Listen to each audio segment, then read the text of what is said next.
और एक दिन सौदेबाजी हुई। अबू बकर से उमर फारूक ने सौदा किया। क्या सौदा किया? अरे अबू बकर सिद्दीक आज एक सौदा कर लो। कहा क्या सौदा करते हो? मेरी पूरी जिंदगी की इबादतें तुम ले लो। आए हाय, किसने कहा? उमर ने। मेरी पूरी जिंदगी की इबादतें तुम ले लो। अबू बकर ने कहा अच्छा, और बदले में?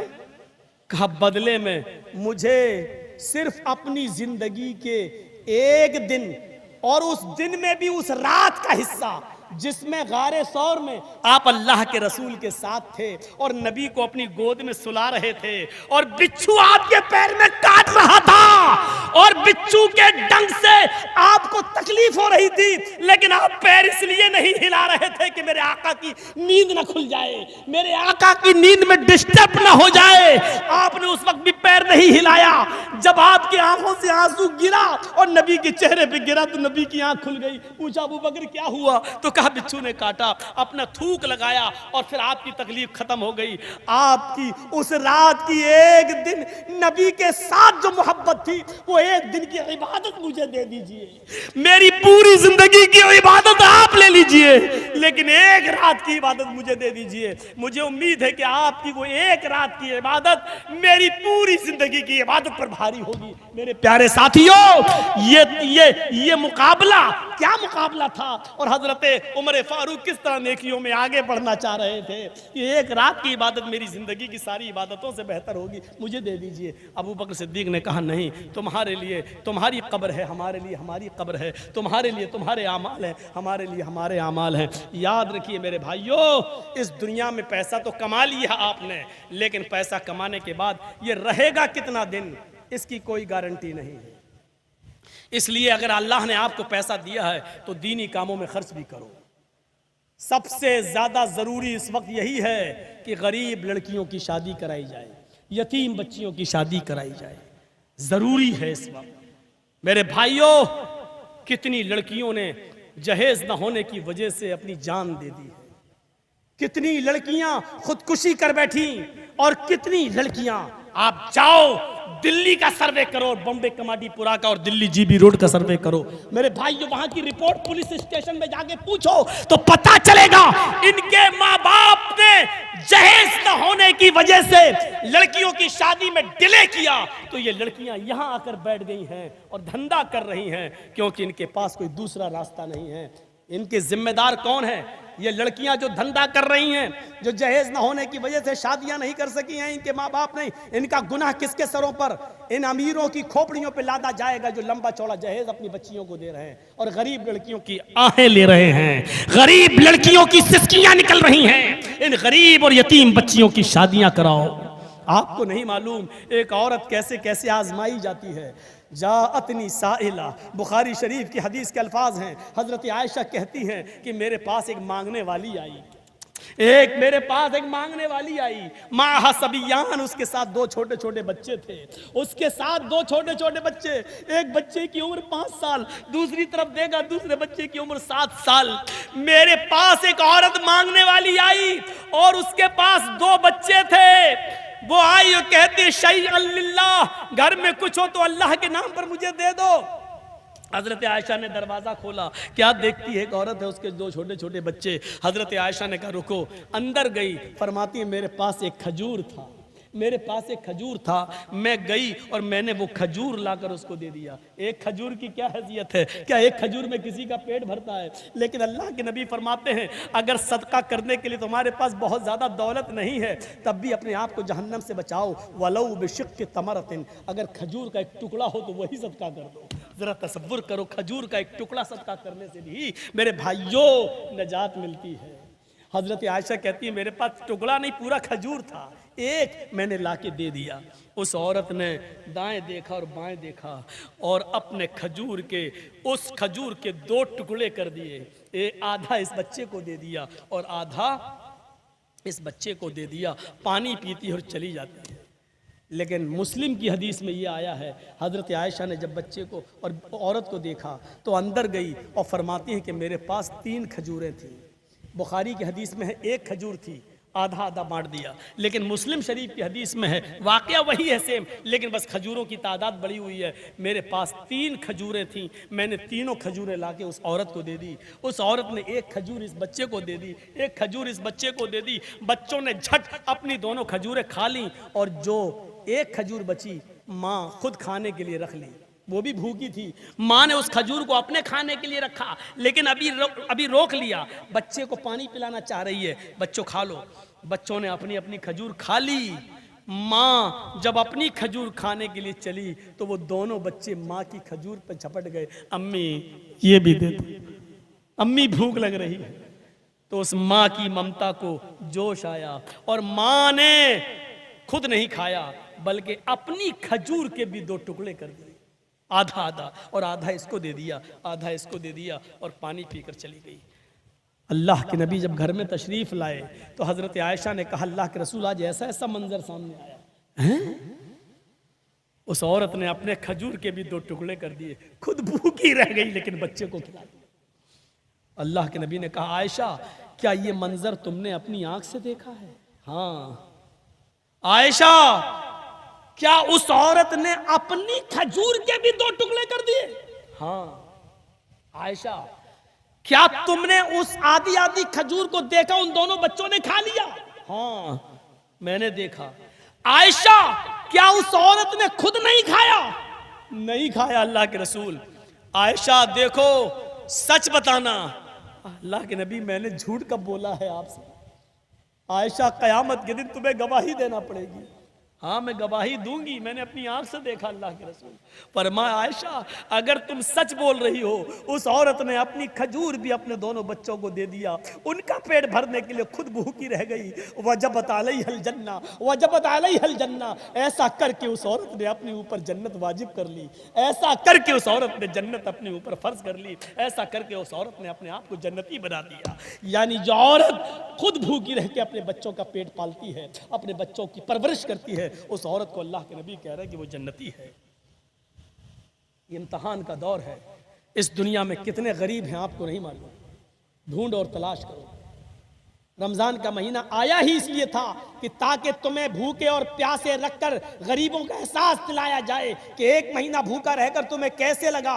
उन 12 महीने के गरीबों से पूछो जो 12 महीने भूखे रहते हैं। अगर रमजान के महीने से भी तुमने सबक हासिल नहीं किया तो समझ लो कि तुम्हारे दिलों में कोई मोहब्बत नहीं इस्लाम की। यही ग़ज़वा तबूक था जब अल्लाह के नबी ऐलान कर रहे थे कि अबू बकर ने इतना दे दिया, उमर ने इतना दे दिया, अभी 100 ऊंटों की और जरूरत है। क्या कोई है जो 100 ऊंट दे सके?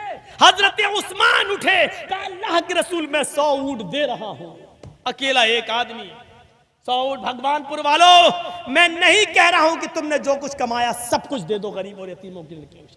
हम चाहते हैं कि तुम अपनी कमाई का एक मुकर्रर हिस्सा दे दो ताकि इन गरीब लड़कियों की शादी हो सके, इन यतीम बच्चियों की शादी हो सके। बहुत बड़ा काम है गरीब और यतीम बच्चियों की शादी कराना। और जितना ये बड़ा नेक काम है, इसके साथ साथ ये भी सुन लो, जितना ये बड़ा नेक काम है उतना ही बड़ा ये घटिया काम है कि हाजी और नमाजियों के लड़के अपने ही बगल में आर्केस्ट्रा को बुलाकर, रंडियों को और तवाइफों को बुलाकर डांस करवाएं और नाच करवाएं। जितना बड़ा नेक काम आप कर रहे हो और उसी बस्ती के अंदर उसी जमीन की छाती पर खड़े होकर सबसे घटिया और सबसे गंदा काम भी किया जाए, कौन सा मुंह दिखाओगे? तुम अल्लाह को, रहमान को भी राजी करना चाहते हो और शैतान को भी खुश रखना चाहते हो। ये दोगली पॉलिसी इस्लाम के अंदर नहीं चलेगी। राजी रहे रहमान भी और खुश रहे शैतान भी, ये नहीं चलेगा। अच्छा काम अच्छा कहलाया जाएगा। मुस्लिम शरीफ की हदीस है, गाना गाना और गाना सुनना, ये गाने, लड़कियों की आवाज में बेहुदा और गंदे गाने गाना और गाने सुनना, इससे ज्यादा बेहतर यह है कि आदमी खुद लैट्रीन करके खा जाए। ये अल्लाह के रसूल ने फरमाया, मेरा कौल नहीं है। अल्लाह के नबी ने कहा यम तसलिया भी, अपनी लैट्रीन करके खा जाओ, ये ज्यादा अच्छा है मेरी नजर में उससे कि आदमी गंदे गाने गाए और गंदे गाने सुने। जो तुम गा रहे हो, सुन रहे हो, उससे ज्यादा बेहतर है कि लैट्रीन करके खुद खा जाओ। ये अल्लाह के नबी ने फरमाया। उससे गंदा काम जर्जीस ने तकरीर कर दी, हदीस सुना दी। एक इम्तहान में तुम कामयाब हो गए, जर्जीस साहब को बुलाया, शौक पूरा हो गया। दूसरा इम्तहान में तुम कितने % कामयाब होते हो, ये मैं बार बार फोन करके पता लगाता रहूंगा कि कितने % ईमान आपके अंदर पैदा हुआ है। उस्मान गनी ने 100 ऊँट दे दिए। अल्लाह के नबी ने कहा देखो उस्मान ने 100 दिए, कोई और है जो 100 ऊँट दे दे। उस्मान दोबारा उठे, अल्लाह के नबी 100 और दे रहा हूं। हैं उस्मान बस 200 दे चुके हो, कोई और है उस्मान के अलावा जो 100 ऊँट दे। फिर उस्मान उठे, अल्लाह के नबी 100 और दे रहा हूं। अल्लाह के नबी ने कहा उस्मान तुम 300 दे चुके हो, अब तुम मत देना, अब मत खड़े होना। लोगों उस्मान के अलावा कोई और है जो 100 ऊँट दे। देखा थोड़ी देर तक कोई बोल ही नहीं रहा। फिर उस्मान उठे कि अल्लाह के रसूल मैं और दे रहा हूँ 100 ऊँट। कहा 400 हो गए। उस्मान तुम मत दो, मैं तुम्हारे ऊपर ज्यादा बोझ नहीं डालना चाहता हूँ। 400 हो गए। फरमाया कोई और है उस्मान के अलावा। 5वीं बार उस्मान उठे, मैं दे रहा हूँ। 6ठी बार उस्मान के अलावा कोई और। उस्मान उठे, मैं और दे रहा हूँ। आए भगवानपुर के अमीरों, आए चौधरियों, आए बिल्डिंगों वालों, आए सरमायादारों, आए बड़े बड़ी दौलत को अपने पास जमा करने वालों, उस्मान गनी के इस अमल से सीखो कि 7वीं बार अल्लाह के नबी ने कहा आए उस्मान अब तुम नहीं खड़े होगे, कोई और है उस्मान के अलावा जो 100 ऊँट दे। तो 7वीं बार भी उस्मान उठे और कहने लगे अल्लाह के रसूल मैं और दे रहा हूँ 100 ऊँट। अल्लाह के रसूल कहते उस्मान अब बैठ जाओ। उस्मान बैठ गए। अब अल्लाह के नबी खड़े हो गए और क्या कहा लोगों 700 ऊँट देकर आज उस्मान ने इतना बड़ा नेक काम किया है कि अभी अभी जिब्रील ने कहा है कि उस्मान से कह दो कि मां जर्रा उस्मान, मां जर्रा उस्मान, मां जर्रा उस्मान, मां आमिला बादल यौमी कत्तू। आज उस्मान ने इतना बड़ा नेक काम किया है, आज इतना बड़ा नेक काम किया है, आज इतना बड़ा नेक काम किया है कि उस्मान से कह दो आज के बाद वो एक भी नमाज ना पढ़े, एक भी रोजा ना रखे, एक भी अगर अमल ना करे, फिर भी अल्लाह उसको जन्नत देकर रहेगा। किस बात पर? सदका और खैरात पर। किस बात पर? मेरे भाइयों गरीबों के लिए हमदर्दी पर। इस पर जन्नत को अल्लाह के नबी ने कहा उस्मान आज के बाद अगर तुम एक भी नेकी नहीं करो फिर भी अल्लाह तुम्हें जन्नत देगा। आज इतना तुमने कलेजा मेरा ठंडा किया है, आज इतनी बड़ी नेकी का काम किया है। सीखो उस्मान गनी रज़ी अल्लाह ताला अन्हु से। तो मेरे प्यारे साथियों ये मनाजिर थे जो मैंने आपके सामने रखे हैं। इन गरीब लड़कियों के बारे में सोचो, इन गरीब लड़कियों के बारे में सोचो। इनका घर बसाओगे, कल अगर हालात दूसरे हो गए तो कल कयामत, कल आपकी बेटियां, अगर आपका इंतकाल हुआ तो आपकी बेटी का भी घर कोई बसाने वाला बन जाएगा। इसलिए कि जो दूसरों की सोचते हैं उनका भी सोचा जाता है और जो दूसरों की नहीं सोचते उनकी भी नहीं सोची जाती।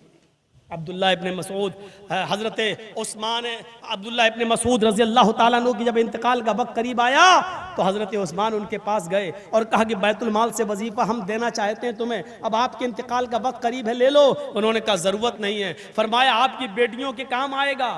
आजकल तलाक का ज़माना है, लोग जल्दी जल्दी में तलाक दे रहे हैं। अगर आपकी बेटियों को उनके शौहरों ने तलाक दे दी तो फिर वो क्या खाएंगी बेचारी, क्या पहनेंगी, इसलिए वो वजीफा तुम्हारी बेटियों तक चलता रहेगा।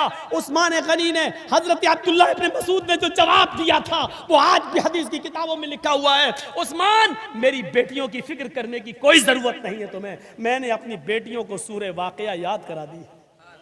सूरे फातिहा नहीं, सूरे वाक़या, सूरे वाक़या मैंने अपनी बेटियों को याद करा दी है। और मैंने मोहम्मद रसूलुल्लाह को फरमाते सुना है कि जिस घर के अंदर सूरे वाक़या पढ़ी जाएगी उस घर के अंदर कभी फाका नहीं होगा, उस घर के अंदर कभी कोई आदमी भूखा नहीं सोएगा। मेरी बेटियां कभी भूखी नहीं सो सकती हैं। कितना भरोसा था मेरे भाइयों।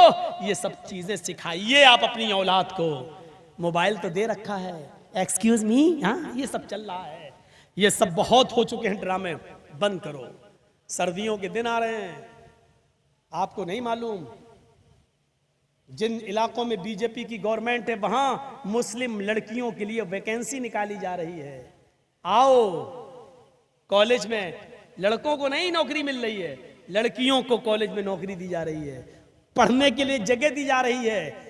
MBBS में लड़कियों को वैकेंसी दी जा रही है और इसके पसे पर्दा ये हालात पेश ये मीटिंग हो चुकी है कि मुस्लिम लड़कियों को ज्यादा से ज्यादा नौकरियां दो, ज्यादा से ज्यादा स्कूलों में पढ़ाओ, और अपने गैर मुस्लिम लड़के इनसे कहो कि इन लड़कियों को अपने चंगुल में लें, इनको मोहब्बत का बीज इनके दिलों में डालें, और फिर इनके माँ बाप तो तैयार नहीं होंगे, कोल्ड मैरिज करें और शादी करके 2-4 बच्चे पैदा करके बच्चों को तो अपना लो और इन लड़कियों को बेयारो मददगार छोड़ दो। आज देख लो सुप्रीम कोर्ट में कितनी वो लड़कियां, और यूपी में देख लो और महाराष्ट्र में देख लो जाकर कितनी लड़कियां, मुस्लिम लड़कियां, जिन्होंने ये मुकदमे दायर कर रखे हैं कि मैंने मुस्लिम होने के बावजूद हिंदू लड़कों से शादियां की हैं, लेकिन 2 बच्चे पैदा होने के बाद इन्होंने मुझे छोड़ दिया है।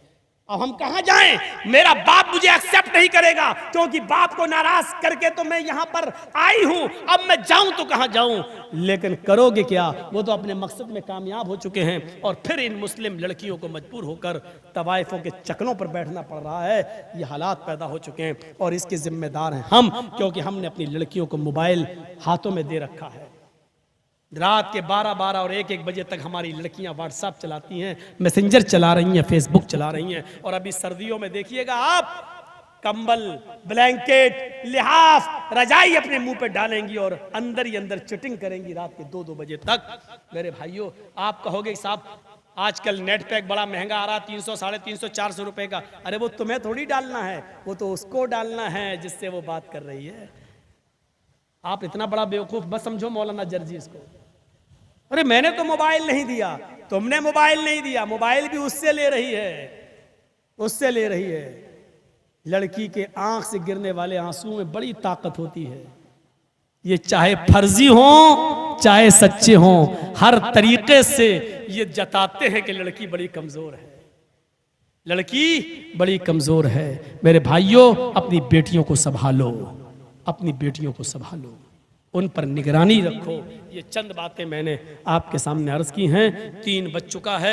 हम अल्लाह से दुआ करते हैं कि बारे अल्लाह हमारी ख़ताओं को माफ़ फरमा दे और इस्लाम के अंदर पूरा का पूरा हमें दाखिल फरमा दे, इस्लाम पर हमें चलने वाला बना दे। देखिए, शरीयत के अंदर दुआ का जो सही तरीका है वो ये है कि किसी मोतबर और किसी बुज़ुर्ग आलिम से या शख्स से दुआ कराई जाए, क्योंकि उसके अंदर तकवा होता है और बुजुर्गी होती है उसकी दुआ। मैं शरीयत का मसला बता रहा हूँ, आप करें, आप दुआ करा दीजिए। शरीयत से बड़े हम और आप नहीं हैं, तो मैं आपको शरीयत का मसला बता रहा हूं। तो मेरे भाइयों, एक बुजुर्ग से दुआ कराई जाए तो ज़्यादा बेहतर है। हम भी चाहते हैं कि हम उसकी दुआ पर आमीन कहें। दुआ मुख्तसर होनी चाहिए, लंबी नहीं, क्योंकि लंबी दुआ अकेले में मांगी जाए। भाई, हमें और आपको पता नहीं क्या परेशानी है, आप हमसे नहीं कहना चाहते हैं तो आप पर्सनल अल्लाह से कहिए, अल्लाह मेरे बेटे को कैंसर है, अल्लाह मेरी बेटी का रिश्ता नहीं आ रहा। तो आप पर्सनल अल्लाह को जितना लंबा दुआ करना चाहें करें, लेकिन जब इज्तिमा हो तो वहाँ मुख्तसर दुआ होती है और जो हालात हों उसके मुताबिक दुआ होती है, और नेक और मुत्तकी आदमी दुआ करे। अल्लाह तबारक व तआला से मैं दुआ करता हूँ कि बारे अल्लाह हमारी ख़ताओं को माफ़ फरमा दे और हमें जब तक ज़िंदा रख इस्लाम पर ज़िंदा रखना, और जब ख़ात्मा हो तो ईमान पर हमारा ख़ात्मा फरमाना। वमा अलैना इल्लल बलागुल मुबीन व आखिरु दावाना अनिल हम्दुलिल्लाहि रब्बिल आलमीन। अस्सलामु अलैकुम व रहमतुल्लाहि व बरकातुहू। आइए आप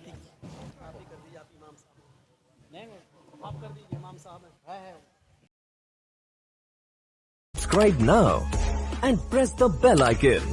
Never miss an update.